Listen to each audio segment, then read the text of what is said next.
this was when he really, I think, first fully made that adhitthana, that vow, that determination to become enlightened in this lifetime.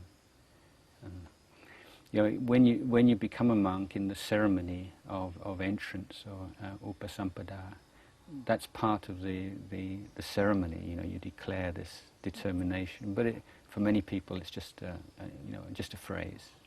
But this was when he really made that determination that come what may, he was going to put his life on the line. He was going to put everything into it. You know, he was going to give it his best shot, do the very best he could. And so already begin to see this incredible kind of determination that he had. You know, he's very single-minded. When he decided to do something, he'd really go for it.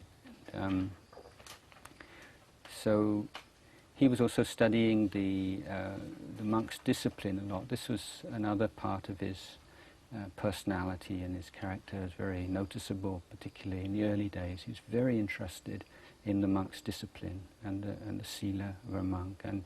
And he was starting to study the more advanced textbooks. And one is the Visuddhimagga, which is one of the great commentary on the Buddha's teachings that was written down in Sri Lanka some 1,500 years ago. And then the Pubbasika, which is the kind of Bible of the forest monks in many ways, in that it's a commentary written by a monk in the 19th century based on old Sri Lankan texts, and it's extremely detailed, complex, and it was the book that was used by him to teach his own disciples in future times. So he spent a lot of time in very detailed study of the monk's discipline, apart from his growing interest in meditation. The academic teachings generally, as I say, in the monastery in Kuang Nai, he found a good teacher there. So he was receiving some input, but basically self-study, I think.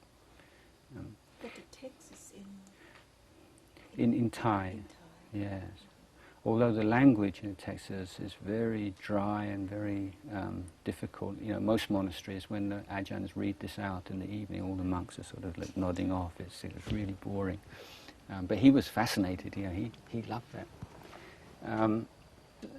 One of the important duties of a young monk in the first 5 years, particularly, is what's called by the Buddha straightening out your views, or developing samadhi, right view, or a clear and correct understanding of the theory of the Buddha's teachings.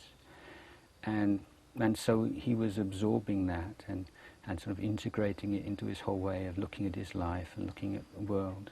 So, you know, in later years when he was teaching, then although he'd speak in a very down-to-earth, natural style, not at all academic, if you know the theory behind it, you can pick it. Oh yes, he's talking about this, he's talking about that. He's just not using all the technical terms that you would come across in those books, but he's so completely digested it that it's just part of his way of talking.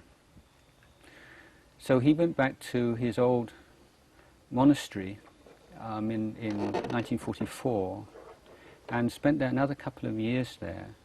And towards the end, he was actually teaching the young monks and novices. But he was becoming more and more frustrated and feeling that he really it was the meditation and the Vinaya study that were really his inspiration. And he felt kind of stagnation in a small village monastery, no real sort of stimulating environment, no real challenge to him. And so at the end of 1945, that cold season, beginning of 1946, then he left his monastery and set off on a tudong,